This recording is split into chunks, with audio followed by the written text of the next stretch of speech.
Жаасан мэцгэн үү. Өмнө кибер аюулгүй байдлын чиглэлийн бас нэг яриа одоо бусад одоо нэг подкаст төрлийн юмнуудыг бол салбарынхаа зарим хүмүүст хийжсэн. За тэгээд тэр подкаст маань нэг хэсэг хугацаанд тасалдсан байж байгаа. За одоо бас нэг юм ер нь аюулгүй байдлын чиглэлээр бас нэг зөрүүшлүүлээд зарим нэг одоо яриануудыг хийгээд явъя гэдэг үүднээс энэ удаагийн хамгийн анхны зочноор Набагаа орж оролцсон байна. За хорилцсон ирсэнд баярлалаа Наба. За баярлалаа. За бид хоёрын өнөөдрийн ерөнхий ярих сэдэв бол Bug Bounty платформ байгаа. За тэр дундаа манай хоёр компани хоорондоо хамтарч ажилласан учраас бид хоёр энэ дээр бас ер нь яагаад одоо энэ платформ үүссэн юм бэ? Тэгээд гол шалтгаан нь юу вэ те?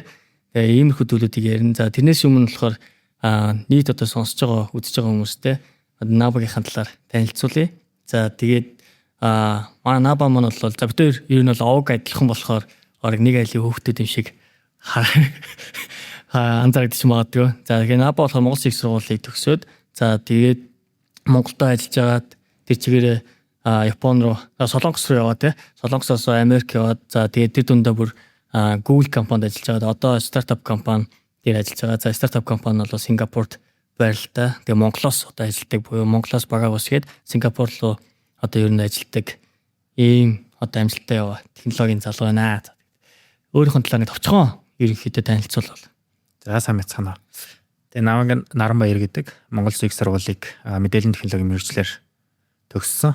Мэргэжлэрээ мэдээллийн технологийн яг хөгжүүлэгч инженер мэргэжлэр Солонгост Samsung корпорацид ажиллаж агаад дараа нь Samsung-аас Сингапурын Google-ийн салбарт Google Pay бүтээгдэхүүн дээр софтвер инженерээр ажилласан.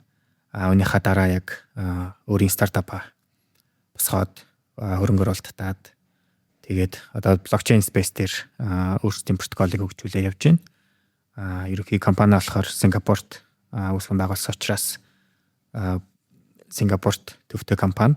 Тэгээд технологийн багаа ерөнхийдөө өөрөө босгоод Монголоос ерөнхийдөө инженерүүдээ өөрөө болоод тэгээ явж байгаа. Бид нар бүгдээрээ одоо ремотер ажиллацгаачдаг. Тийм учраас бүгдээрээ яг Монголдо байрших боломжтой. Монголоос Сингапур руу ремотер ажиллаад байж байна. Тэр харилцаа холбооны үед нь яаж явд вэ? Тэгээ одоо Сингапурт байгаа танаа бусад одоо багийнхан ч юм уу те Азийн одоо бусад улсад байгаа хүмүүстэй яаж зүгээр л ингээл онлайнаар уулзтуудаа ингээл онлайнаар бүх одоо delivery process-үүдээ хүргээл те ингээ явуучих уу? Тэг ер нь бол тий. Бүх зүйл онлайнаар. Ерөнхийдөө яг нэг онлайн учраас нэг хүмүүс proactive идэвхтэй байхыг арай илүү асууна. Гэхдээ ерөнхийдөө одоо яг үйл ажиллагаа эхлээд олон жил болчихж байгаа учраас ерөнхийдөө хүмүүс маань ч гэсэн сурчсан. Одоо хин хэдэн минутын дотор хариу өгдөг вэ гэдгийг мэдэрчихсэн зүйлдээ. Тийм байдаг. Яг Монголдо байгаа үедээ ер нь Монгол дахь инженерийн багтайгаа хаяг хамтраад coworking space, coffee shop-уудаас хамт ажиллаж байна тий. Би танаа багийн ер нь бол нэг инженертэй найдлан цуг 100 загсанд явж таарсан. Тэгээд булгаа ер нь бол 5 сард эндээс гараад машинтаа тэгээ арталтаа EcoFlow-та ортолтоо ингээд юутай Starlink тавьчихсан. Тэгээ ороо ингээд хойдлоо засцсан тий. Тэгээ машинтаа ер нь бол 3-4 сар Монгол улсын одоо ингээд бүх гой газруудаар ингээд аялсан бод.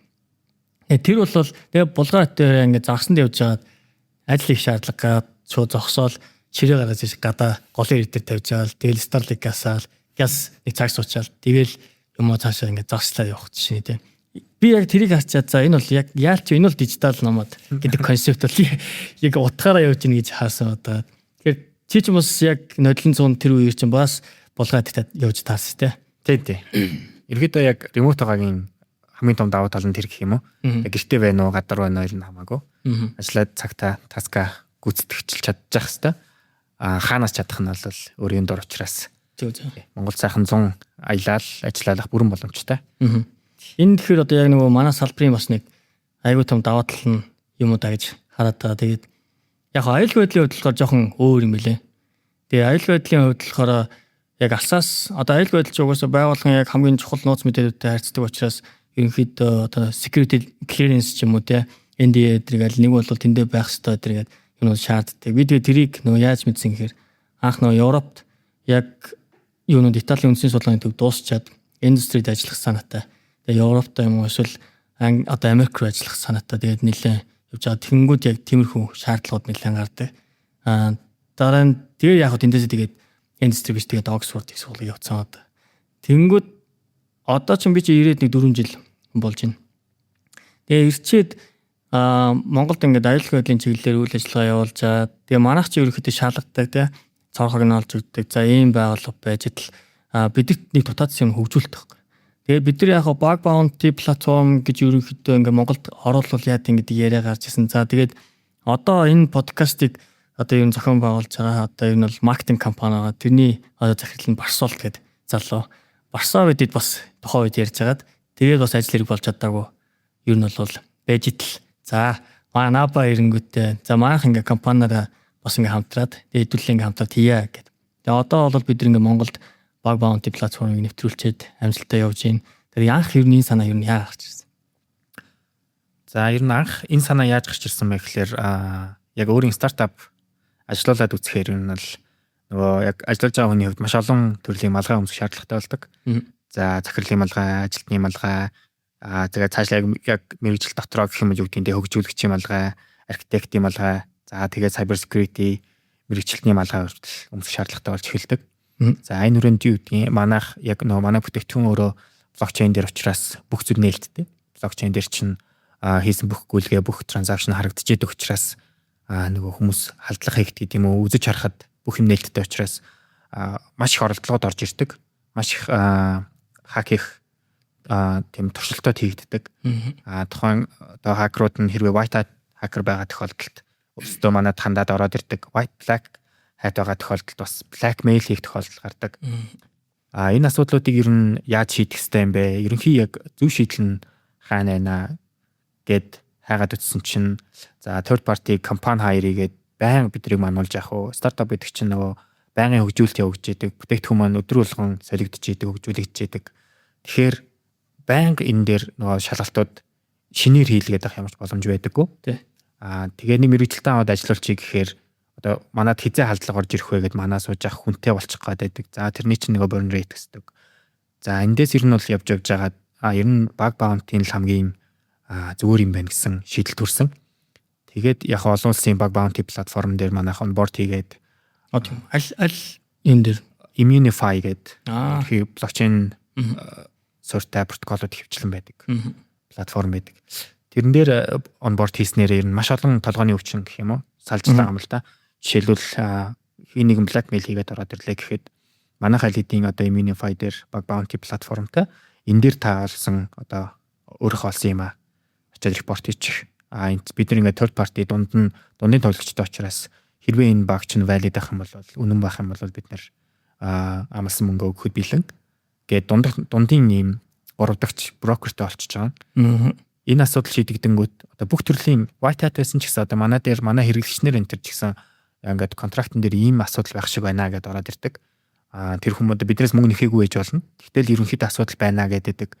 Тэнгүүд энэ нь яг valid юм уу, invalid юм уу гэдэг бид нар яг тийм үнэн зөвөөр шийдмээр байгаа.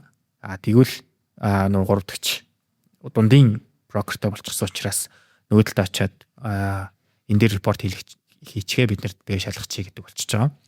Ингээд маш олон асуудлуудаа шийдээд байсан чинь эргээд бодсон чинь Монголд яг ийм юм байхгүй юм байна. Хэрвээ хүсвэл Монгол платформуд гадны баг баунти платформ дээр онборд хийж болно. Тэгэхээр нөгөө дахиад нөгөө хэлний асуудал те бүх юм орчуулж тавих уу гадаад хүмүүс зориулаад яах вэ гэхүү гэдэг. Маш олон асуудлууд мэдээж шууд тулгараад эхэлнэ. Дээрээс нь fee те. За дээрээс нь onboarding fee нь ямар байх вэ? За яг зарим нь үнэгүй байж болно те. Тэгтээ нөгөө хэрвээ үнэгүй onboard хийсэн бол нөгөө багийнхын төлбөр өндөр байхыг шаардаад эхэлнэ. Ингэнгүүт яг Монголын зах зээл дээр ажиллаж байгаа бүтээгдэхүүнүүдийн хувьд юу гэдгийг алдаа болонгууд $10,000 төлөөд авах, $20,000 төлөөд авах боломж байхгүй. Ингэнгүүт за энийг юу нутагшуулах хэрэгтэй юм байна. Монголд компаниуд өөрсдөө ядаж монгол хэлээр бүх юм тайлбараа бичээд дээрээс нь эн чинь нөгөө яг cyber security-ийн мэргэжилтнүүдийн хувьд ч гэсэн бас ажлынхаа хажуугаар хобби болгоод үздэг хүмүүсийн хувьд ч гэсэн нэмэлт нэг орлогын шугам болчдөг. Ер нь л ийм болох хэрэгтэй юм байна гэд тэгээ ер нь л ер нь хийж шийдсэн байгаа. Энэ дээр дахиад нөгөө яг cyber security мэргэжлүүдийн хувьд талаас бодоод үзэх юм бол дахиад нэг том үе таалга нэгтчихдэг. Яг тэгэхээр одоо хэрвээ та энэ тал руу мэргэжилтэй болвол хүссэн сайтаа очиод ухаатаж болдоггүй. Чи хуулиар хамгаалагдчихсан. Нөгөөдөө болохгүй дата харж байгаа юм билүү те. Алдаа олчлоо гэхэд та зөвшөөрөл авалгүйгээр алдаа олчихсон учраас нөгөөдгөө хэлэхээр би хэрэгтэн болчих юм билүү тийм ээ. Одоо улсын дата авчих юм билүү. Тэнгүүд энэ маш олон хаалганууд нь аль хэдийн хаалттай байдаг. Энээс болоод дээрэс нь Монгол залуучууд маань өөрсдөө яг гадны баг баунтинууд өөрсдөө сонирхоод зөвхөн гадагшаал үзээд байдаг. Тэгэхэд нөгөө гадаад хакерууд нь те Black Hat-ууд нь орж ирэл манай Монгол бүтээгдэхүүнүүдийг хусаад байдаг. Одоо датаг нь хулгайлаад байдаг. Монгол дата олон улсын нөгөө хар захууд дээр зарагдаад байдаг. Энийг маань уул нь бол Монгол мэргэжлүүд маань өөрсдөө бүрэн олох боломжтой чадвартай. Тэгтээ нөгөө нэг хаалттай. Тэгэхээр энийг ер нь бол next юм байна гээд. За тэгээд ер нь бол баг баунтитай болъё гээд. Ер нь ийм юм байх хэрэгтэй байна л гэсэн санаа төрж байгаа. Зөв. Тийм. Наадах чинь ер нь яг энэ гол өнцгөн гарч ирчлээ л да. Тэгээд Оксфордын их сургууль, JICA, тэгээд захин мөнгөчлийн инновац оролцоо холбооны яам те MNSERT тэгээд нийлээд Монгол улсын хэмжээнд одоо нөгөө кибер аюулгүйгийн төвшин ямар байна вэ гэдэг судалгааг нодлон хийсэн байна. Тэгээд за нодлон чинь тэгээд юуг танилцуулсан? Тайлан байлангаа танилцуулаад за тэрэн дээр нэг хөндөгдсөн юм нь болохоор яг саянахсан. Буюу ер нь за тэр үед ч гэсэн нөгөө хурлууд дээр ирсэн одоо аюулгүйгийн яг юм техникл одоо скиллтэй залуучууд маань хэрэг те одоо хин ялгамлгон ингээл эдгээр чинь ирээд яг тэр талаар бас эхэлж ирсэн баг. Маад ингээд ямар нэгэн байдлаар юм оллоо гэхэд тэрийг ингээд репорт хийх ямарч боломж байдаггүй буюу responsible disclosure гэдэг тийм ойлголт ерөөсөй байдаггүй гэд. Тэгээд байлаа гэхэд зарим нэг нь урамшуул гэдэг нэг 200 сая төгрөг өгчдөг те. Зарим нь болохоор буцаагаад одоо нөгөөх нь юу хацдаг. Хэрэгт өчөх гээд идэг. Тийм нэг асуудалтай. Тэгэхээр ийм юм ер нь бол ингээд байхгүй нэ. Тэнгүүд тэрний репортер яг тусгацсан. Яг энэ дээр юм gap байна. Тэгээд дээрэс нь ингээд юм нэг нэгдсэн юм одоо юм нэг цөмтэй юм платформ алгаа. Тэрийг уншичаад яг тэрний тэр репортыг ер нь дараахан чинь хэдүүлэх ер нь яг үндсэн ажиллагаа орж ирсэн байдیں۔ Тэгээд яг одоо олон улсын ингээд юунууд дээр bounty платформуд дээр ажилладаг одоо ESP hack ч гэдэг юм те HackerOne ч гэдэг юм Backcraft ч гэдэг юм. Энэ дээр ажилладаг одоо монгол залуучууд байна. Сүүлийн үед улам ихсээд энэ. Тэгээ сүүлийн үед чинь нөгөө нэг шин төрлийн zero day одоо vulnerability буюу эмзэг байдлуудыг олж илрүүлж байна. Тэгэхээр монгол залуучуудын юм чадвар олон өсөд байна. Тэгэхээр энийг хэдүүлээ яг зөв ашиглах гэдэг юм орж иж байгаа юм шүү дээ. Тэгвэл компани талдаа ер нь ямар ашигтай юм? Одоо ингээд юун дээр баг баунтэд ингээ монгол компаниуд орё гэхээр яг бодит одоо яг ингээд бүр ингээ яг хөрсөн дээр ингээ бууж байгаа бодит даваад л. За нэгдүгээр одоо энэ мэдээллийн аюулгүй байдал гээд яриад байгаа энэ дата алдах маш олон эрсдлүүд байж байдаг. Дээрээс нь одоо яг Монголд юу гэдгийг те энэ дижитал бизнес хийж байгаа тех бизнес хийж байгаа маш олон компаниудын ихэнх нь одоо нөгөө банк санхүүгийн байгууллагууд байж байдаг те. Энд ч дандаа эмзэг дата явж байдаг хэрэглэгчтэй. Тэнгүүд тухайн байгууллагуудын хувьд яадаг вэ гэхээр нэг удаагийн байдаг юм уу те. Улиралд магадгүй жилд нэг удаагийн аудит хийлэгдэг. Тэгээд явгууд яг Монголын хөрсөн дээр буунгууд нэг хийсэн бүтээгдэхүүнээрээ жил байж байдаг, 2 жил байж байдаг компани бүтээгдэхүүн гэж байдаггүй. Яг гэвэл манай нөгөө хууль шинжлэгдэж байдаг, журам шинжлэгдэж байдаг, шаардлагууд нь өөрчлөгдөж байдаг. За тэгээд дээрээс нь шинэ бүтээгдэхүүн гараад ирэхээр нөгөөдөгтөө нөрсөлдөөд өөрсдөө адилхан фичер танилцуулах хэрэгтэй болж байдаг тийм. Тэнгүүд өөрийнх нь бүтээгдэхүүн байн өөрчлөгдөд байгаа тохиолдолд яагаад нөгөө аюулгүй байдлын чинь шалгалтуудыг байн хийж болохгүй гэдэг л асуудал үүсч эхэлж байгаа юм л да. Хэрвээ нэг удаа аудит хийлгээд тэгээд шинэ фичер нэмэгдээ дахиад аудит хийх юм бол нөгөө зардал маань байнга тогтмолсох гээд байдаг. Тэрний оронд би миний бүтээгдэхүүнийг байнга шалгаад өгдөг сайн талын бадруудтай болчихж байгаа байхгүй. Тэгээд хэрвээ тэндээс алдаа болоод үнэхээр олж чадах юм бол манайх өгөхөд билэн гэдгээ хэлчихэд болж байгаа. Тэгээд мөнгөө болохоор өөрсдөө тогтооно. Тийм. Одоо ер нь бол bounty-гийнхаа одоо би эдиг өгье гэдэг тэр юм бол өөрсдөө тогтоох гэдэг шүү дээ. Тэгээд шагналынхаа хэмжээг компаниуд маань өөрсдөө сет их бүрэн боломжтой.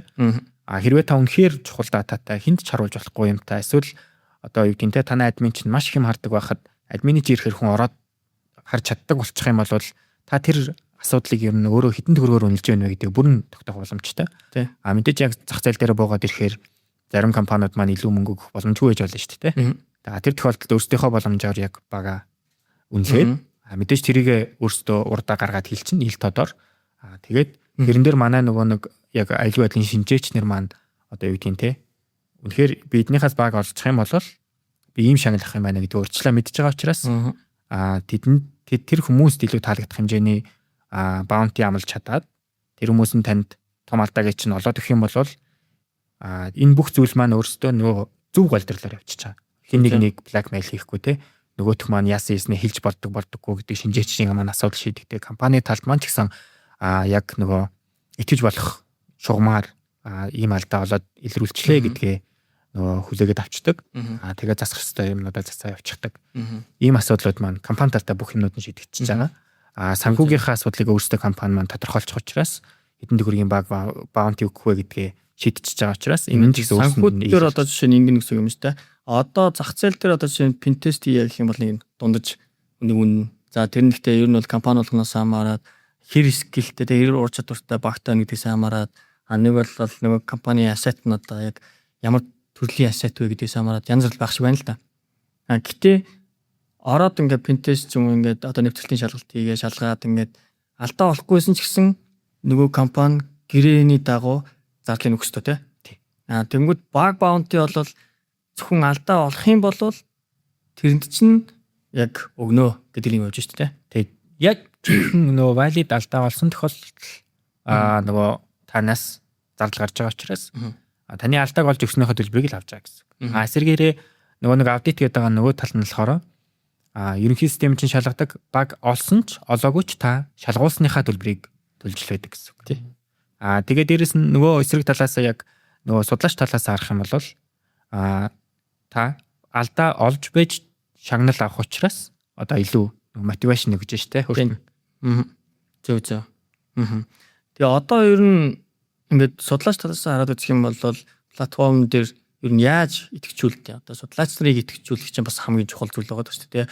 Яг одоо жишээ нь ингээл HackerOne ч гэдэм үү, Bugcrowd, ESP hack ч гэдэм үү ингээл ер нь ингээд researcherтэй. Одоо бидний бол яг ингээд юун дээр bug bounty дээр одох юм бол hacker гэж хэлэхээс илүүтэй researcher гэж одоо ер нь яриад байгаа тийм. Тэгээд судлаач нарыг ер нь яаж идэвхжүүлдэг тийм. Энэ дээр ер нь одоо жишээ нь hacker цэг юм ээ яаж одоо ажилласан ямар хуу юм бүтцийг гаргаж ирж ер нь анх энэ санаануудыг яаж ер нь хэдүүлээ одоо гаргаж ирэх дээр ажилласан юм бол. За ерөнхийдөө олон улсын нөгөө баг баунти платформуудын туршлагыг харахад ерөнхийдөө нөгөө яг судлаач нарыгаа уралдуулчихлаа юм л да. Уралдуулах буюу алдаа болох тусамд нь одоо тухайн нэг оноог гэдэг юм уу те тухайн левелийг нь ахиулаад байдаг. Тэр нь эргээд нөгөө нэг платформ нэр хүндтэй болоод ирэхээр эргээд тэр нь тухайн нөгөө нэг судлаачийн маань одоо нэг төрлийн өөрийгөө скиллээ харуулах одоо нэр үзүүлэлт эхэлдэг. Жишээлбэл би энэ баг баунти платформ дээр ийм цолтой эсвэл би юу гэдэг нь те 10 левелтэй 100 левелтэй гэдгээ хэлсэн тохиолдолд эргээд нөгөө нэг энэ судлаачийг харах өнцөг нь илүү болж эхэлдэг. Яг тэгэхээр энэ хүн үнэхээр яг одоо responsibly 100 ширхэг алдаа олчихсан хүн юм байна чи үдэ гэдгийг нь батлаад харуулчих чаа гэсэн. Тийм тий. Өөрийн скиллээ ингээд эргээд publicly хүмүүс таниулах бүрэн боломжтой болоод эхэлдэг. За энэ нь дараагийн нөгөө нэг одоо юу гэдэг ажилд орох байдаг юм уу те. Энэ тохиолдлууд дээр нь шууд хэрэг болох бүрэн боломжтой.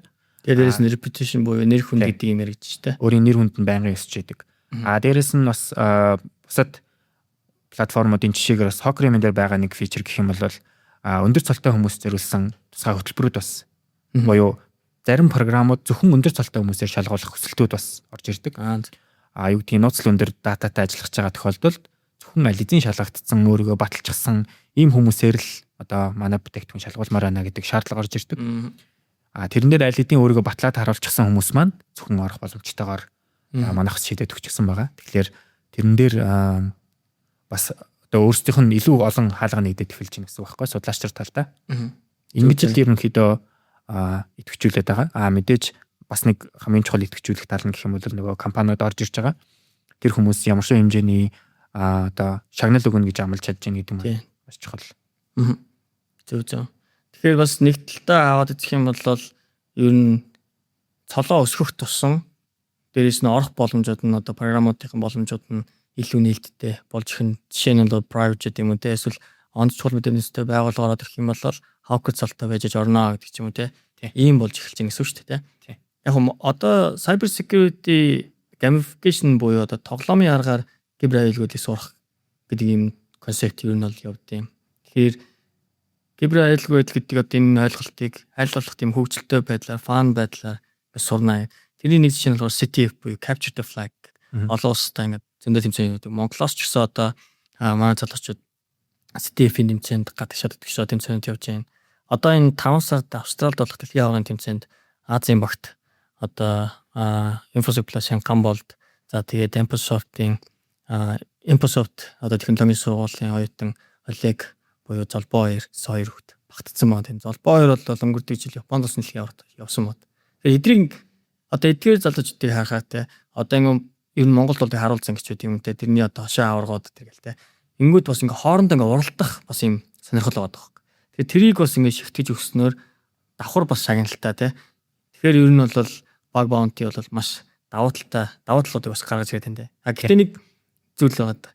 Одоо ингээ харилцагч нар одоо ингээ Монголд байгаа байгууллагуудтай ингээ уулзсангууд нэг юм айгүй олон ингээ тийм одоо хакер дүнтэй одоо ингээ хакер цэгийн минер одоо 110 гаруй одоо бүтэлтэй хүмүүс байгаа шүү дээ. Эдит дунд чи ингээ би бүтээгдэхүүнээ тавьчихар чинь амар эрсдэлтэй юм биш үү. Тэгээ маадэр ингээ амар юмнууд ингээ алдаанууд олдонгууд чи ингээ чи эсэргээрээ харин нэр үндэд муу юм шүү гэдэг юм яриад байгаа байхгүй. Тэгэхээр чи энэ дээр одоо яг ямар одоо байр суурьтай байна. Ер нь бол тэр нөгөө алдаа чинь байж байгаа гэсэн үг шүү дээ тийм ээ. Тэгэхээр тэрийг чинь нөгөө муу талын баатар буюу нөгөө хар малгайтай хакер чинь олчихвол яах вэ гэдэг эрсдэл чинь уг нь бол байна л гэсэн үг шүү дээ тий. Яг тэрийг нь хилээд өгөө гэж яхад ягаад тэрнээс айгаад байгаа вэ гэдэг чинь жоохон логикийн хувьд жоохон сонирхол байгаа юм л та. Уг нь бол одоо ямар ч алдаагүй бол сайн л байд. Тэгтээ үнэхээр алдаа байгаа л бол тэрий чинь муу талын хүн олох боломжтой шүү дээ тий. Тэгэхээр тэр эрсдлийг чинь хааж өгөх гээд байгаа шүү дээ. Тэгээ нөгөө талаараа бас одоо ер нь өөрсдийнхөө хэрэглэгч харилцагч нарт бас заалж ингэсэн шүү дээ. Бид нар аюулгүй байдалтай ингэж анхаардаг шүү те. Тэгээ бүр тэрэн дээр ингээд те алдаа олдохгүй байх юм бол бид нар ийм сайн төвшөнд аюулгүй байдлыг хангасан шүү гэдэг мессежийг бас өгж байгаа хөөх. Тэ.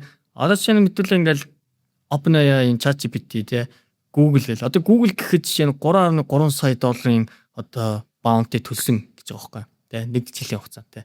Гэдэг чинь юу лээ 24 он хүртэл жилээ нэг team report гарч явж байгаа судалгаа явуулсан. Тэнгүүд одоо OpenAI өөрсдөө ингэ ChatGPT дээр ямар нэг алдаа болох юм бол гээд тэгэхээр эгээр одоо энэ олон улсын компаниуд яагаад ингэж ер нь зарлаад идэм бэ гэдэг юм чи бас орж иж байгаа гэсэн үг тийм. Тий. Одоо ямар нэг алдаа байгаа бол мэдмээр байна. Буруу гарт очихоос өмнө гэсэн үг шүү дээ. Олж мэдмээр л байгаа гэсэн үг шүү дээ. Саяхан надаас нэг юм сонирхолтой асуулт орж ирсэн тийм. Нөгөө шалгаж явж байгаа нөгөө нөхдөө чи ингэ шалгаж явж ирсэн нэг нөхөр ингэ нэг алдаа олчлоо тийм. Тэрийг репортлохгүй ингээд өөрөө хувьдаа ашиглахаар болвол ер нь яах вэ гэдэг юм орчихсон байхгүй. Яг тэрэнд нэг ерөнхийдөө яг тэр асуултанд би ийм харилцаа. Одоо тэнд чинь маш олон ингээд ер нь судлаач нар ингээд ажиллаж байгаа. Тэгээд нэг хүн олсон алдааг нөгөө хүмүүс нь олох бас магадaltaй. Тэгэхээр тэр хүн ерөнхийдөө тэрийг ашиглаад харин баунтигаа авах тал руугаа л явна. Тэрнээс тэрийг хадгалаад бол өөр хүмүүс ализын олоод тэрийг засчих учраас ер нь бол тэр магадлалыг аваад үзэх юм бол энэ чи өөрөө бас нэг game theory юм яваад шүү дээ. Зөв. Тэрэн дээр одоо нэмээд түрүүн бас нөгөө нэг яг баг баунттай байхын нөгөө давуу тал гэдэг дээр нэмээд хэлэхэд одоо яг түрүүний нэг энэ олуулаа гэдэг чинь маш том давуу тал болдог.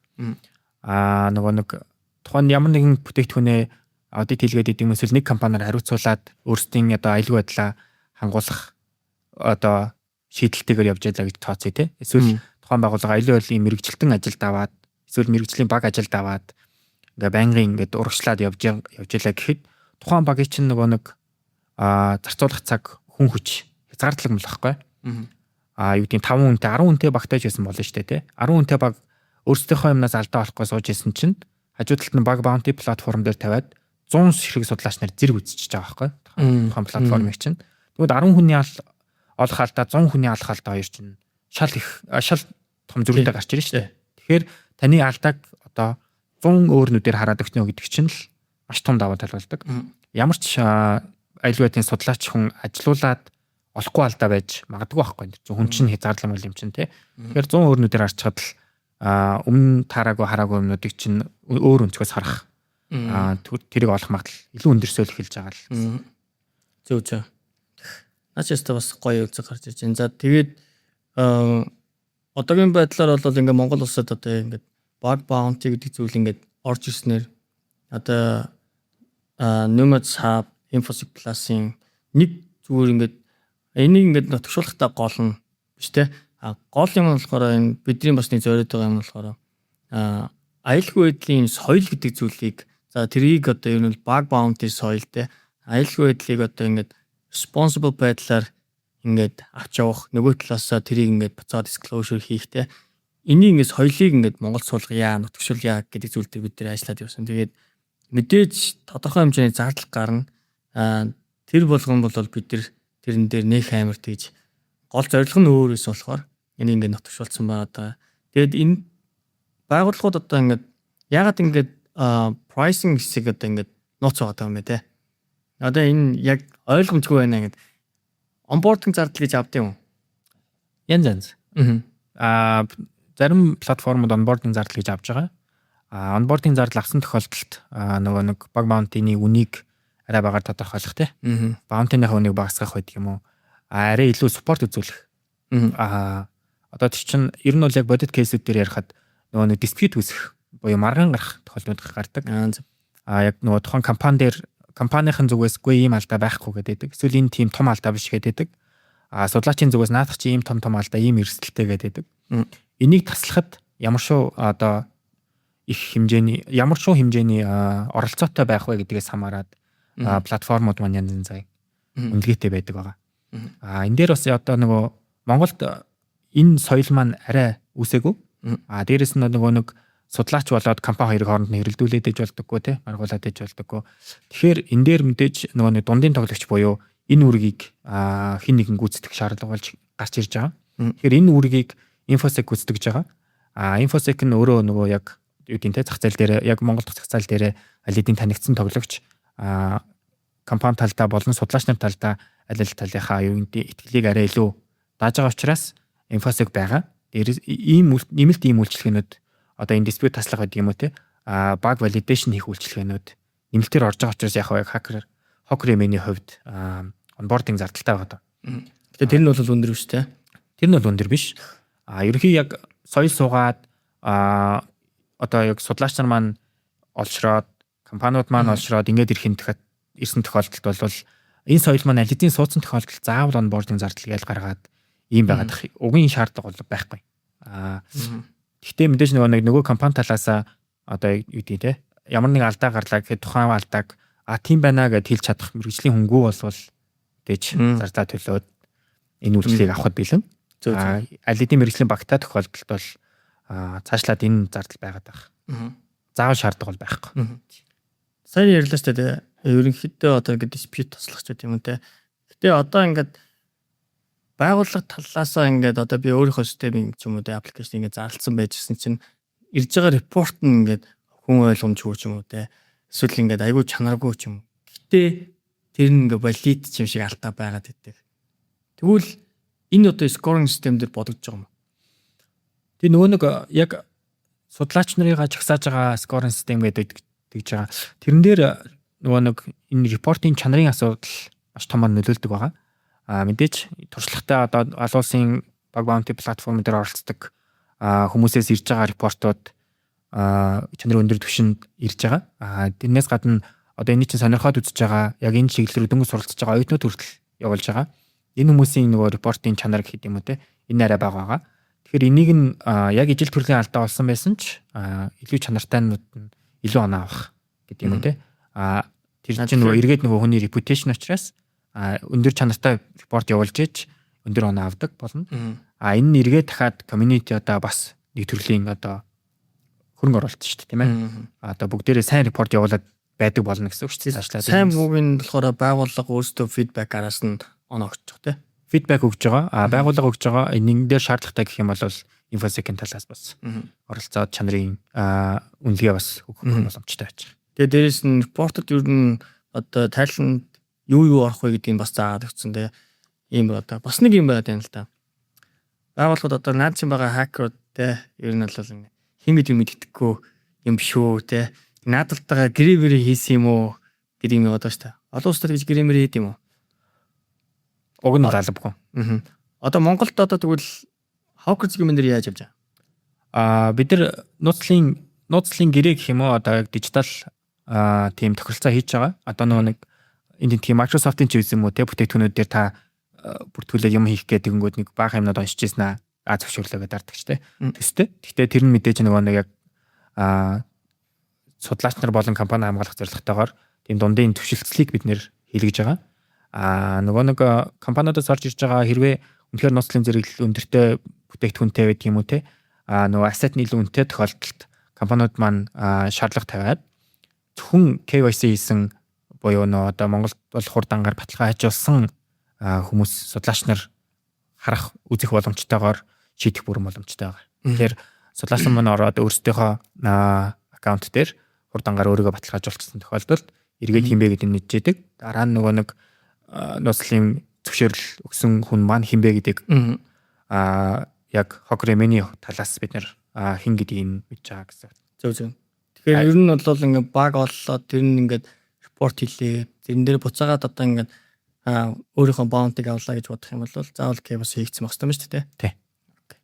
Hockery-ийн үед яг одоо бид нар ингээд соёлоо бүтээх гэдэг шүү дээ хамтдаа. Тэгэхээр ерөнхий шаардлагын хувьд бол тиймэрхүү байж байгаа юм одоогоор. Олон улсын түвшинд болохоор заавал тийм байх шаардлагагүй. Ер нь хэм гэдгийг мэдэхгүй. Одоо жишээлбэл яг блокчейн дээрх одоо энэ bounty платформод яаж явдаг вэ? Блокчейн чинь дээтэргүй бүгдээрээ хин хэнийг мэдэхгүй байж байгаа шүү дээ. Тэгэнгүүт нөгөө судлаач нар маань өөрсдөө репорт өгөөд хэрвээ valid авах юм бол шагналаа эргээд блокчейн дээр авчиж байгаа байхгүй. Тэгвэл блокчейн дээр нь л авчихсан юу болсон бөөмөд байхгүй. Хин ч юм бөөмөд. Тэгэхээр заавал хинбэ гэдгийг мэдээд ах зайлшгүй шаардлага байхгүй. Гэхдээ мэдээж яг нууцлалын түвшин өндөртэй бүтээгдэхүүн бол тэрийг шаардах нь ер нь л зөв эсний хэрэг баг. Тэрэн дээр KYC хийгээд өөрийгөө хин гэдгээ нэр усаа багтлаа те. Ингээд үзье гэсэн судлаач нар байгаа бол судлаач нар маань өөрсдөө сонирхоод өөрсдөө зөвшөөрөөд орж байгаа тохиолдолд бол энэ мэдээллийг одоо бид нэр наадталд нь хүлээж аваа баталгаажуулж байгаа л гэсэн. Зөв. За тэгвэл ер нь бол байгууллагуудын тал дээр бол нэг хайгаадах шаардлагагүй. Энэ нөгөө олон улсынхаа одоо ер нь зарчмын дагуу л явж байгаа гэж болох нь шүү дээ тийм ээ. Олон улсын гиснээс одоо олон улсад байгаа одоо жишээ нь ингээд мэд таньдаг одоо ингээд залуучууд ч юм уу те одоо Аз ТV-ийн одоо ингээд баг ингээд залуучууд байна. Эдгээр залуучууд ер нь ингээд манай Hawker зэгмэн дээр орж бүртгүүлээд одоо энд байгаа платформ одоо юунуудаар баунтинд оролцоод явах тийм боломж ер нь цааш ер нь яах юм? Ер нь бол оролцуулах төлөвлөгөө байгаа. Одоо тэтгэдэргүй яг Монгол бүтээгдэхүүнүүдийг одоо юу гэдэг нөгөө гадны зах зээл дээр алдаад байна л гэдэг байгаа. Энэ хүмүүс маань гадаад ч хийж магадгүй байхгүй. Яг Монгол хүмүүс хийж магадгүй л дээ тэрийг хинж үгүйсгэж чадахгүй. Гэхдээ гадаад судлаач нар буюу нөгөө нэг таны бүтээгдэхүүнийг чи олон нүд харах тусмал уг нь хэрэгтэй шүү дээ тий. Яг алдаагаа олоход нь буруу гарт орохоос өмнө заавал Монгол хүний нүд харах уг нь халбгүй байхгүй. Тий. Хинч харсан алдааг нь олоход адилхан юм чинь технологийн бүтээгдэхүүн технологийн шийдэл дээрээс л бүгд алдаа хайж байгаа. Тэгэхээр ерөнхийдөө бол хинч орсон болно. Ер нь бол тийм анхнаасаа тийм санаатаагаар бүтээгдэхүүнээ яг бүтэн англи хэл дээр хийчихсэн байгаа. Тийм Монгол зүйлээ орчуулж хэлж байгаа. Яг нөө бас яг нутагшуулах нэр алхам маань заавал энэ монгол хэл дээр байх уг нь бол алба байхгүй. Тэгвэл бас монгол хэл дээр байвал одоо монгол компаниудаа эргээд судлаач нартаа шинээр төгсөж байгаа хүмүүсттэй ч юм уу те илүү хэрэгтэй учраас бас монгол хэлтэй болгоод л байна. Гэхдээ ерөнхийдөө бүх зүйл англиар явж байгаа учраас олон улсын судлаач нар бүрэн орж ирэх боломжтой. Олон улсын судлаач нар бүрэн орж ирэхдээ нөгөө нэг яг үндэсний байт юм аюул байдалтай холбоотой гэдэг юм уу чухал дататай тохиолдлууд дээр бид нэр оруулахгүй байж болно. Яг тэгэхээр тэр хүмүүс чинь нөгөө KYC хийж яг Монголд KYC хийх боломжгүй учраас тэргүй блоклуулж чинь тий. Хэрвээ хүсчихвэл бид нэр яг цаашдаа гадны судлаач нар олноороо орж ирэх хүсэлт орж ирэх юм бол нөгөө нэг KYC-г нэг олон улсын түвшинд паспортоор баталгаажуулах байх юм уу тий. Энэ асуудлуудыг шийдэхэд мэдээж асуудал байхгүй. Тэгвэл эсрэгээр одоо олон улсын байгууллагууд баунтиг маа дээр зарлах гэдэг тэгвэл team option тэгвэл одоо буцаад манай Монгол залуучууд манаас олон улсын одоо юунд баунтид оролцоороо шүү дээ. Тэрийг нь хэдүүлээ ингээ оролт ирэх л дээ. Тийм боломж одоо жишээ нь таны өөрийн чинь стартап ч шууд ингээ Hawker зэгмэн дээр зарлах боломжтой боломжгүй юу гэдэг л. Яг одоогийн нөгөө нэг яг компани одоо яг нэг хуулийн дагуу гэх юм уу? Энэ дээр бол боломж ахын байхгүй байгаа. Яг одоогоор. Яг тэгэхээр эргээд танай компани гэсэн үг шүү дээ. Тий. Эргээд нөгөө мөнгө нүүх хэрэгтэй шүү дээ. Айлын талаас. Тэгэхээр гадаадаас мөнгө Монгол руу орж ирсэн ээ. Монголд тарах болчлаа. Тэнгүү тэр мөнгөний одоо мөнгийг бид нэг ямар нэг аргаар баталгаажуулах хэрэгтэй болоод эхэлнэ. Энэ эргээд нөгөө нэг яг мөнгө угаалт мугаалт тэгээд олон асуудлууд гарч ирж шүү дээ. Энэ асуудлуудыг яг бид нар одоохондоо арай шийдээгүй байгаа. Тэгээд мэдээж сонирхол байгаа бол энэ тал руу шийдэх гээд хогр хэмээний хувьд оролдоод үзэхэд алдах юм байхгүй. Зөв. За хоёул ингийн хогр хэмээний баг баундыг одоо төрхөн зуртаа орхиод арай нэг өөр сэдвэрүүдээ манай наа бас шатар тоглолт те. Бид өөр ингээд одоо ингээд шатар яг нэгцсэн байгаа та. Бид тэгээд жоохон буруу одоо эндээс ингээд наабо болно үгстэй. Гэтэ бид өөрийн нэг юм юу н өөрөг жоохон сонирн байралтай болцсон байгаа да. Тэгэхээр эндээс бол ялцгүй наабагийн талд бол жоохон disadvantage буюу тийм талтай болцоод байна. Яг бид тэгээд шатар бас хаяа нүн тэгээд наабагийн дүүн одоо сүрийн одоо нөгөө мундаг хамгийн залуудаа сая улсын авралс те хамгийн залуудаа улсын аврал болсон 10-тад 11-тэй. Тэгээд миний одоо мөрөдөл тэр хүүхдэд тоглоё гэдэг наабаг гуугаалгаа тийм байна. За тэгээд нэг зүйл би асуух гээд. Яг одоо ойлго ингээд нэг Монгол улсын одоо нөхцөл байдал те. Чи одоо ингээд Сингапурт ингээд стартап босгоод ингээд тэнд ингээд байж гин те. За ингээд бүр цаашлаа том компаниуд ингээд ажиллаж байна. Тэгмүүд Монгол улсад одоо хэдүүл ингээд нөгөө стартапыг дэмжиж те. Ер нь одоо ингээд хэдүүл дэлхийд гарыг unicorn гэл. За яг миний хувьд бол одоохондоо яг тиймэрхүү зүйлүүд рүү ингээд яг гэхээр ингээд яг яаж их юун дээр яах гэдэг юмнууд одоохондоо ойлголтгүй. Тэгэл хүмүүсийн л яриа сонсоод те мэдээлэл аваа яваад. Чи болохоор одоо ингээд ализны стартап дээр ингээд оролцоод Сингапур ингээд ажиллаад ингээд явж байна. Тэгэхээр монголчууд ер нь яг хаана байгаа даа. Одоо бид яг team unicorn руу очих хэмжээнд байгаа мó? Эсвэл очиг юу ер нь чиний бодлоор энэ яах ёстой байдیں۔ Тэгээ дээрээс нь одоо бид нар яг технологийн хувьд ер нь хаана яваад байгаа. За яг технологи босгох тал дээр гэдэг юм уу те. Мэдээж ер нь бол одоо энэ AI хөгжчлээ дээрээс нь ер нь бол тийм хүнд байхаа болоод эхэлчлээ. Одоо unicorn яаж босгох талаар бол мэдэхгүй байна. Мэдчихвэл ярьж болж байна. Гэхдээ мэдэхгүй байна. Гэхдээ яг нөгөө би стартап хийгээд яг бага Монголоос босгоно гэж зүтгэсэн нэг шалтгаан маань бол юу одоо цаашлаад ер нь бол unicornтой болмоор байна гэсэн хүслийг нь л дагуу явж байгаа юм л та. Энэ дээр яг зүгээр миний зүгээр өөрийн бодлохоор олуулаа сайжрах хэрэгтэй юм байна гэж бодоод байгаа. Ур чадварын хувьд л нэрээ маш олноороо сайжрах хэрэгтэй юм байна. Өндөр ур чадвартай болсон тохиолдолд тэндээс хин нэгний санаа олсон тохиолдол байдаг юм уу те. Хэдүүлийн амжилтанд хүрэх юм шиг ерөн зүгээр санагдаад идэв. Тийм болохоор яг зүтгээд Монголоос хүмүүсээ хайгаад яг хүмүүс инженерүүдээ аваад явж байгаа. Тэгэхээр одоо юу гэдгийг одоо нэг хэсэг жижиг бүлэг хүмүүсийг бас нэг тодорхой хэмжээнд нэг төвшин ахиулчих санаатай те ур чадварын хувьд ингэ явж байгаа. Ер нь бол ерөнхий яг одоо зах зээл дээр бол хэдийгээр маш олон инженер цолтой хүмүүс мэрэгчлэгтэй гэдэг хүмүүс байгаа ч гэсэн ур чадварын хувьд яг шууд бүтээгдэхүүн хийх гэдэг юм уу те арай тутмаг байгаа манай салбар. Тэгэхээр зүгээр яг өөрийн жижиг өв нэмэр оруулаад тийм ээ хүмүүс нэг жижиг хэсэг бүлэг хүмүүсийг ч гэсэн сайжруулчихъя гэл явж байгаа. Яг бид нэр одоо мэдээж нөгөө одоо том компаниуд ажиллаад туршлага хөрөнгөлүүлж гэсэн өөр хүмүүс зөндөө байна. Тэр хүмүүс маань unicorn болгох компани босгох хэмжээнд мэдээж аль хэзээ хүрчихсэн хүмүүс зөндөө байгаа. Босгох уугүй юу гэдэг л асуудал. Компани босгох гээд ирэхэд нь гол хүнд ажлыг нь нугалдаг ур чадвартай хүмүүс бэлэн байна уу гэвэл арай болоогүй юм шиг санагдаад байгаа. Би бас тэр олуулаад болгоор. Тий яг наад нэг ур чадварын одоо юм дээр чи бас ер нь санал нийлж чинь. Тэгээд миний хувьд бол хоёр зүйл бай одоо яг. Гэтэ мэдээж одоо босоод ингээл нэг хөрөнгө оруулалт моролт их хууль хэрэгцээ орчин дэмжлэг тэр мөр бол дараагийн асуудал байна. Нэгтгэн ур чадвар маш олон ур чадвартай залуучууд бидэрт хэрэгтэй. Хоёр дахь нь судалгаа гэдэг зүйл яг бүр яг scientific research те ийм зүйл. Би сая сарсны үеэр KAIST-ийн ер нь бол төгсөлтөөр очиод ирсэн. Тэгээ KAIST-ийн төгсөлтөөр очиод бүр ер нь бол ангаагаад ирсэн. Тэгээд тэнд ингээд яг ингээд одоо салбар бүрийн департамент байгуулад тэр болгон дээр ингээд судалгаа явуулж. Тэгээд Солонгосын ерөнхийлөгч нь ирээд үгэлж байгаа байхгүй. Зүгээр сургуулийн төгсөлтөн дээр шүү дээ. Ерөнхийлөгч нь ирээд Тэнгүүдтэй хэлж байгаа юм да. Ер нь бол Солонгос үндэстэн болов шинжлэх ухаан судалгаа гэдэг зүйл дээр үдий зэрэгт босч ирсэн. Ийм учраас судалгааны байгууллагууд одоо KIST гэдэг эдгээр дээр бүгдэн дээр нь ер нь бол төрөөс бүтэн ингэж дэмжнэ гэх тэ. Тэгэл тэр ч одоо ингээд ер нь бол шал өөр төвшөнд юм ярьж байгаа байхгүй. За тэгээд тэнд магистр докторуудын төгсөж байгаа тэр тоог нь хараад би бас бүр мэл гайхлаа. Тэгээ өмнө нь болохоор би чанд Европ, Итали тэгэл ингээл Европ тим амар өндөр тоогоос харж байгааг байхгүй.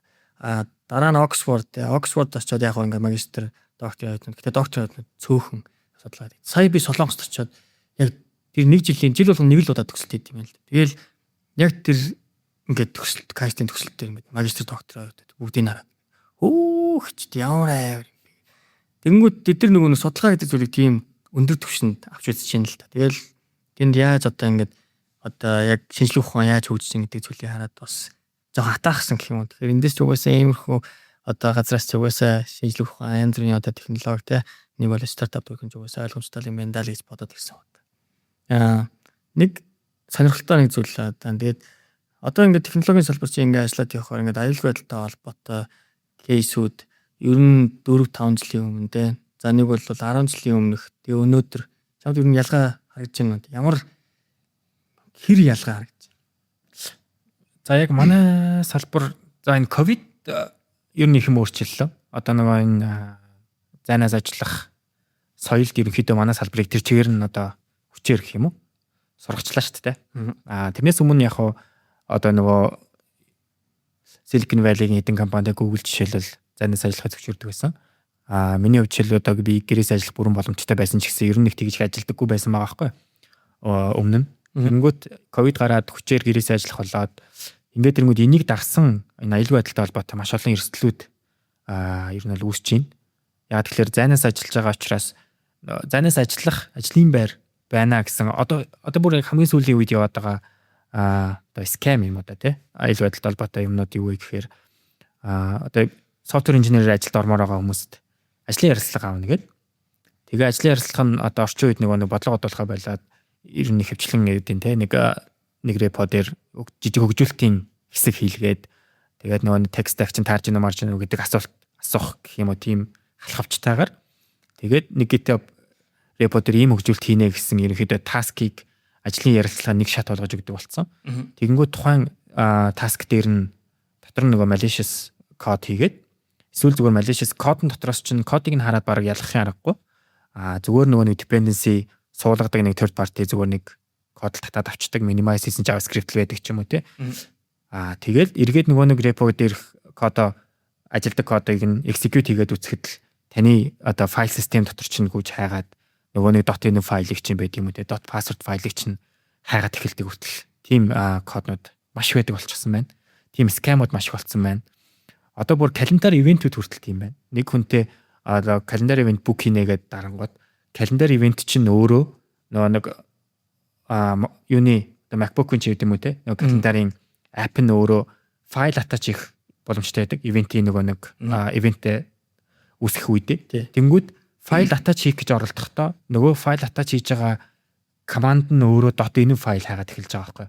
Тэнгүүд зүгээр хэнийг хүнтэй зүгээр цаг book хийх гэж байхдаа магадгүй нууцлалтай код алдах хэмжээнд хүртэл болчиход байна. Тэгэхээр энэ нь одоо эргээд бас нэг сул тал нь те бүх юм дижитал нэг ремот болоод эхлэнгүүт иймэрхүү юмнууд ер нь бол ойрт маш их байна. Ер нь бол хүмүүс алдчихж байгаа бах л гэж таагаад байна. Одоо тийм жишээнүүд нэлээд харлаа нөгөө одоо ийм репо байна гэсэн жишээнүүд одоо ингээ олон формууд дээр харангуут ийм ажлын ярилцлаган дээр ийм репо өглөө гэж тэгдэг. Ороод харангуут кодон дээр нь ямар ч одоо нөгөө мухай юм байхгүй харагддаг. Цэмбисэн код байдаг. Ажил зөвл юм шиг харагддаг. Тэгээд харангуут дотор malicious юм ийцэн байдаг. Дээрээс нь одоо Монголоос ч гэсэн нэлээд олон залуучууд энэ нөгөө нэг занаас ажиллах Upwork гэдэг юм уу те. Иймэрхүү платформуд дээр бас ажил авч хийдэг хүмүүс зөндөө байдаг. Тэрэн дээр бас тиймэрхүү юмнууд маш их байдаг болсон байна. Гэж юм. Нөгөө нэг ажлын зар ороод нөгөөх нь ийм таск юмаа гэд хэлдэг. Тэгээ нөгөө нэг репог нь ажиллуулангууд дотор юм байж байдаг. Дотор нь болохгүй код нь байж байдаг те. Тэгээ эргээд тэр бид нар одоо юу гэдэг тэр репогийн репортлдог. Тэгээ ямар ч нэмэр байхгүй яа тэгвэл китаб дэши өнгөө репо дахиад нэчиж байгаа байхгүй. Тэгээ одоо энэ тэ одоо яг яаж тэмцэх хэвтэй энэ гэдгийг бол сайн мэдэхгүй байна. Яг одоогийн нөгөө энэ ChatGPT гэдэг юм уу Cloud AI-уд ерөөхдөө одоогоор илрүүлж чадаад байна. Хин. Одоо юу гэдэг энэ дотор байхсгүй код байна уу гэдээ асуухад илрүүлж өгч болж байна. Гэхдээ энэ илүү одоо sophisticated болсон цаашдаа илрүүлэхэд илүү хүнд болоод эхэлнэ. Тэгэхээр бас яг манай үргэлжлэлээр шинэ иймэрхүү чаленжууд бол байна бас. Одоо чи ерөнхийдөө цаашдаа ерөнхийдөө bot versus bot болно гэдэг шүү дээ. Сайт тэгээд бас нэг молттой холбоотой, эйжентүүдтэй холбоотой баг нөгөө эзнийхээ талаар бас хоорондоо ярьдаг мэрдэг. Тэгэхдээ яг хөө тэгээд нэг жоохон нэг organized юм болсон. Гэхдээ ер нь бол тэр үеэс ахуулаад тийш цаашдаа тэгээд ер нь бодит бүр илүү өргөн болж эхэлнэ.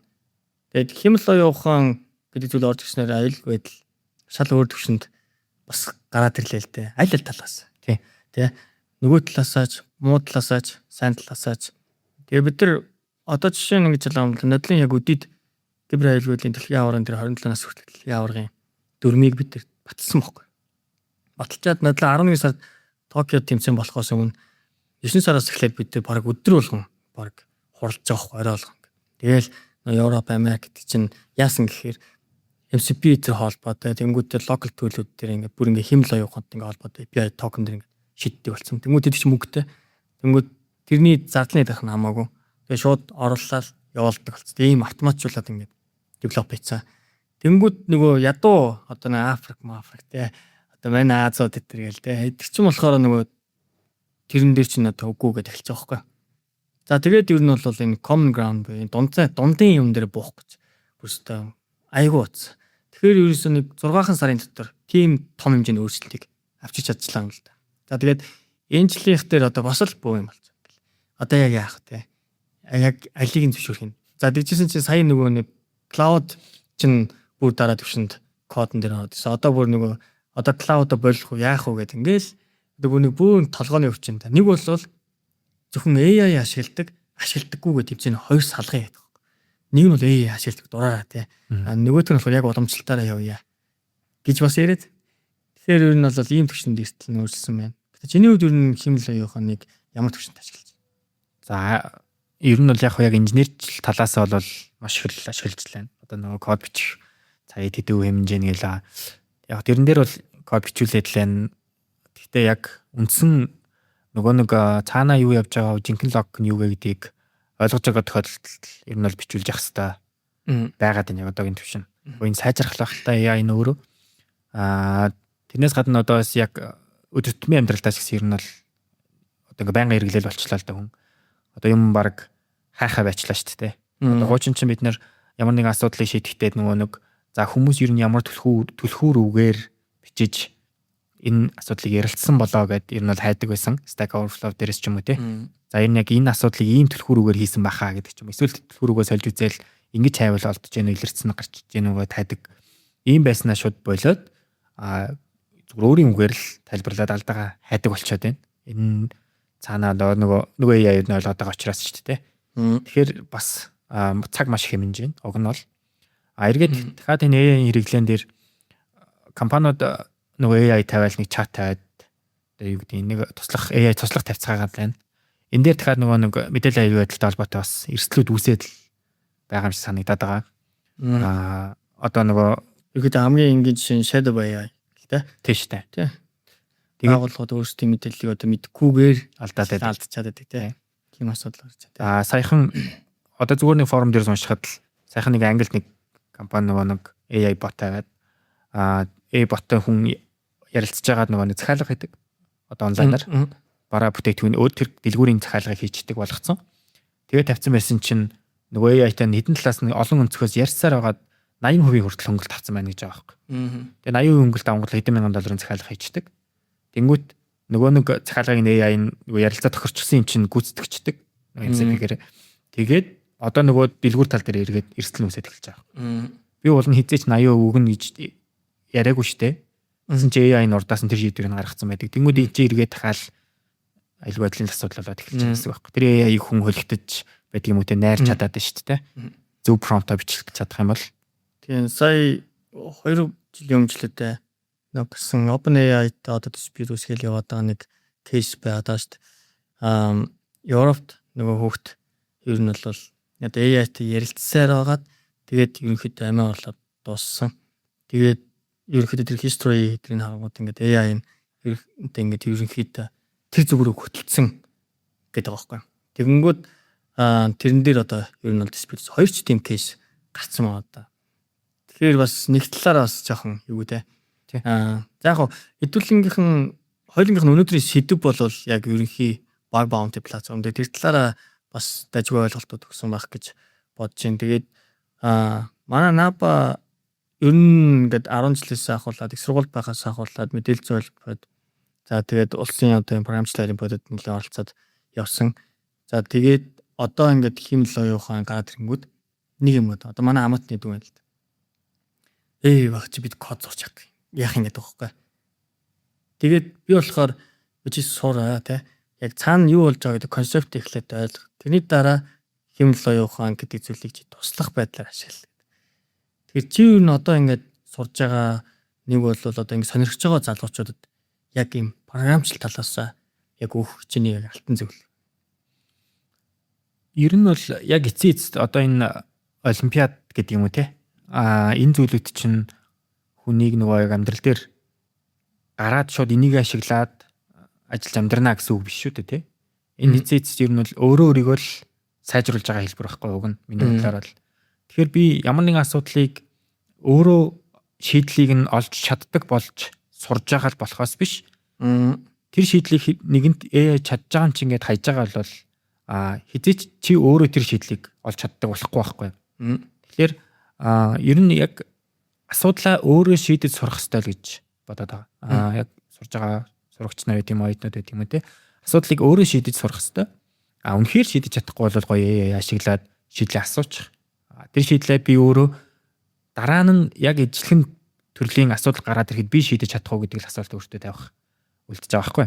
Цаашлаад одоо энэ AI л гэдэг энэ маань одоо энэ ChatGPT-ийн $20 гэдэг байгаа шиг байх ч юмгүй ч юм уу те. Одоо энэ цаашдаа монополдуулаад нэг компани амар үнэтэй болчихвол яах вэ ч юм уу те. Иймэрхүү асуудлууд бас байж магадгүй л.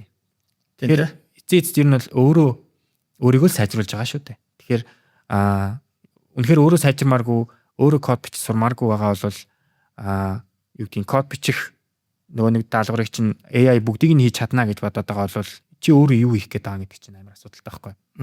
Хараас суух юм уу те. Тэнгүүд эргээд одоо нөгөө нэг энэ junior engineer хэрэггүй болчлаа гэд ойрд амар шуугаад байгаа. Яагаад тэгэхээр junior engineer ажил нэг senior зүгээр prompt бичээд дуусгачаад байна гэд. Тэнгүүд энэ дээр одоо манай салбарын жишээлбэл нэг асуудал нь одоо нөгөө босго нь өндөр болчлаа л да гэх. Хүн орж ирээд ажилд авахд юу чаддаг байх хэрэгтэй вэ гэдэг босго өндөр болсон. Яг л өмнө нь жижиг таскууд өөрөө аваад хийж чаддаг хүнийг junior engineer гэдэг байсан бол одоо тэрийг prompt бичиж чаддаг бол junior юм уу гэдэг чинь асуулт болчихж байгаа байхгүй. Яг л би prompt бичил хийж чадах юмыг заавал junior бичүүлэх албагүй. Тэнгүүд эргээд AI-ийн хийж чадахгүй байгаа асуудлуудыг эсвэл AI-ийн хийснийг шалгаж чаддаг болох хэрэгтэй болж эхэлж байгаа. Хүн инженер нь өөрөө. Тэгэхээр тулд нөгөө суур мэдлэг гэдэг. Тэгэхийн тулд өөрөө мэддэг л байх хэрэгтэй шүү. Тэрээс бичиж гисэн кодыг нөө энэ ажилдаг гэд хараа сууж байгаа бол тэгэл эргээд орлогдох алга болоход хамгийн амархан л хүн болчихж байгаа байхгүй. Зөв. За. Тэгэхээр тийм байна. За юудсан би нэг өөрийнхөө нүүдлийг нүч. Хинкэл юм шиг байгаа юм тэгээд. Одоо яадаг юм байгаа. Тий. Бирсэн олдолгоос тэгэл ер нь тэрэгэн дээр л явна л гэсэн. Тэгээ ерөнхийдөө энэ подкастын үеэр гоё шатрын бодлого тавьчихээ тийм үү? Бараа тэгээ дуусангууд нь ингээд нэг бодлогоо тайлбарлаад дуустдаг ч юм уу те. Хүнд бодлого тавиад те. Тэгээ нэг хүнд бодлого тавиад 4-5 нуудлын ч юм уу те. Ингээ тиймэрхүү юм тавьчихвал бас их сонирхолтой юм байна. Тэгэхээр яг би нөгөө нэг хоёул зүгээр одоо ингээд энэ удаагийн подкастаа дуусгах сүүлийн топик нь ерөнхий одоо энэ хобби гэдэг зүйлээр зэгслээ дуусгая. Тэгэхээр миний зүгээр нэг боддог юм дэх. Хүн хоббигүй байхаараа завч хөлөө ихтэй болд юм байна. Тэгэхээр бас илүүд дөө ингээд янз бүрийн юм цаг зарцуулах буюу одоо ингээд буруу үнэтэй нөхөрлөх те. Эсвэл ингээд буруу юм давтах, нэг бол улам залхуу болох. Тиймэрхүү юм их байд юм гэж би боддог байхгүй. Тийм учраас ерөнхийдөө аяга олон хоббитой. Тэгээ тэрний нэг шатар. Тэгээд Наба шатрын хоббитой. Тэгээ ер нь шатар ер нь хүнд юу заа. За ер нь зэгцтэй л одоо нөгөө нэг сэтгүүлж байгаа юм л да. За сэтгэх гэхээс илүү тооцоолуулдаг гэх юм уу? Яг. Зэгцтэй тооцоолдог болдог. Яг тэгэхээр ямар нэгэн нүүдлийнхээс өмнө ингэж нүүл яах вэ, тэгж нүүл яах вэ гэдгийг шалгана гэдэг чинь яг хүсэх юм бол хүн болгон чаддаг үйлдэл байхгүй. Одоо шатар дөнгөж сурсан хүн чи яг тэр тооцоолыг хийж чадна. Сайн чаддаг хүн ч тэр тооцоолыг адилхан хийж чадж байгаа. Тэгтээ тэрийг хэн илүү гой зэгцтэй өндөр урдаар хийх вэ гэдэг л асуудал байгаа байхгүй. Яг тэр би энэ нүүдлийг өмнө шалгасан үгүй юу гэдгийг мэдэх хэрэгтэй шүү дээ. Эсвэл ийм байрал миний өмнөх тооцоололуудыг гарч ирсэн үү гэдгийг хүн мэдэх хэрэгтэй. Тэхийн тулд хүн зэгцтэй хайдаг байх хэрэгтэй. Илүү зэгцтэй бодлоо зэгцэлж чадж ижил шатар арай ингээд илүү тоглоод байх шиг санагддаг учраас ер нь тэр талын чадварыг л хөгжүүлдэг байх гэж боддог. Тэгээ мэдээж нөгөө хүүхдүүдийн хувьд бол илүү нөгөө сууд сорох байдаг юм уу те. Илүү хурдан сэтгэх байдаг юм уу тэр чадварууд нь давхар суучлаадаг. За надад ч юм бол зөв санал нийлж байна. Тэгээд тэрийг дагаад хүүхдүүд сууж эхэлдэг. Тэгээд ялангуяа одоо би бол 10 жилдээ бүр багасаа шатар сурж ирсэн. Тэгээд яг олсын тэмцээний оролцоод эхлэх бичдэг, нүүдлийг бичдэг. Тэнгүүд багш нарын заадаг юм болохоор айл нүүнгүүд чи тэр нүүдлийг бичээд тэгээд ахаад ингээд юуса гараа хөдлөхгүй ингээд суу. Тэгээд сууж нэлээ харж агаад тэгээд яг окей болсныхаа дараа тэр дүсээ бариад нүү гэдэг байхгүй. Тэгэхээр эхлээ чинь би тэнгүүд л шууд ингээд ачаал нүүж гээл те. Тийм байж байгаа сүүл рүүгээ боддог болоо, суудаг болоо. Тэгээд эхлэнгүү чинь ингээд хүн ингээл яг санийс нүүцэгцтэй бодог те. Энэ хувилбар, дараагийн хувилбар, энэ ингүүл тэрнээс салаад ингээд ингэж явна. Ерөнхийдөө нэг юм граф маягийн ингээд үндэслээд гарч идэг те. За тэгээд энэ удаагийн подкастыг ерөнхийдөө өндөрлөе. Бүтээр яриад байвал тэгээд цаашаа зөндөөл яриад ах юм шиг байна. Тэгээд хэрвээ одоо хүсэх юм бол цаашлаа дахиад хэмжил оюухан за бүр цаашлаад competitive programming те. За тэгээд Монголд бас ингээд яг competitive program тал дээр ингээд явдаг залуучууд бас зөндөө байгаад. Дээрээс нь саяхан билүүтэй нэг competitive programтай холбоотой нэг залуу хүүхдийг оруулсан нэг тийм бас нэг бичлэг орсон байсан те. Тэгэхээр иймэрхүү бас ингээд юмуд байж болж байна. Дээрээс нь одоо яг энэ алгоритм гэдэг зүйлийг бүр ихнээс нь заагаад байгаа одоо манай Набагийн одоо багш нь гэд нэг нөхөр байна Өсөхбаатар гэдэг. За Өсөхбаатар найзтайгаа бөөндөөс суугаад бас бүр ингээд дэлгэрэнгүй ярьж болж байна. Тэгэхээр ингээд подкаст цаашдаа ер нь бол төрөл бүрийн сэдвүүдийг за тэр дунд аюулгүй байдал за тэгээд дээрээс нь технологийн хүрээнд хөндөд явна. За бүр цаашлаад бидэрт бас нэг одоо энэ подкастыг хүргэж байгаа манай энэ дижитал маркетингийн одоо энэ бүтэн ийм контент креашн компани байгаа. За тэгээд энэ одоо баг хамт олонтой цаашдаа ингээд хамтраад эдитинг гоё контентуудыг хүргээд явнаа. За тэгээд ийм байна хүлж ирсэнд баярлалаа. За баярлалаа. За баярлалаа.